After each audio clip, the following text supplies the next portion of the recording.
ఎండాకాలంలో కురుస్తున్న వర్షాలు రైతుల్ని ఇబ్బంది పెడుతున్నాయి. పలు జిల్లాల్లో కురిసిన అకాల వర్షాలు రైతుల్ని నిండా ముంచేస్తున్నాయి. అన్నదాతకి కన్నీళ్లు మిగిల్స్తున్నాయి. ఉమ్మడి మెదక్, కరీంనగర్, ఆదిలాబాద్, వరంగల్ జిల్లాల్లో అకాల వర్షాలు పడుతున్నాయి. పెద్దపల్లి జిల్లా మందనిలో అర్ధరాత్రి ఈదురుగాలులతో కూడిన భారీ వర్షం కురిసింది. దాంతో ధాన్యం కొనుగోలు కేంద్రాల్లో వడ్లు, మొక్కజొన్నలు తడిసి ముద్దయ్యాయి. మందని వ్యవసాయ మార్కెట్లోని వడ్లు వర్షపు నీటిలో కొట్టుకుపోవడంతో ఎత్తిపోసుకునేందుకు రైతులు ఇబ్బందులు పడ్డారు.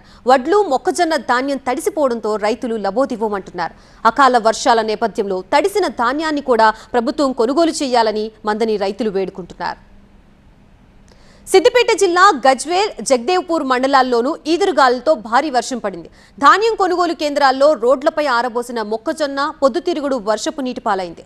మామిడికాయలు రాలిపోవడంతో పాటు కూరగాయలు పంటలకు కూడా నష్టం వాటిల్లింది.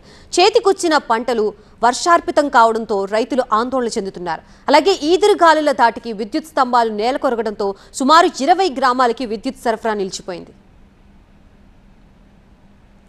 జయశంకర్, భూపాల్పల్లి జిల్లా వ్యాప్తంగా రాత్రి కురిసిన వర్షానికి కల్లాల్లో ఆరబోసిన ధాన్యం తడిసి ముద్దైంది. మల్హార్ మండలం తాడిచెర్ల కొనుగోలు కేంద్రంలో ధాన్యం కొట్టుకుపోయింది. రైతులు వడ్లపై పట్టాలు కప్పినప్పటికీ పలుచోట్ల వర్షపు నీరు నిలవడంతో ధాన్యం తడిసిందని ప్రభుత్వం త్వరగా ధాన్యాన్ని కొనుగోలు చేయాలని రైతులు డిమాండ్ చేస్తున్నారు.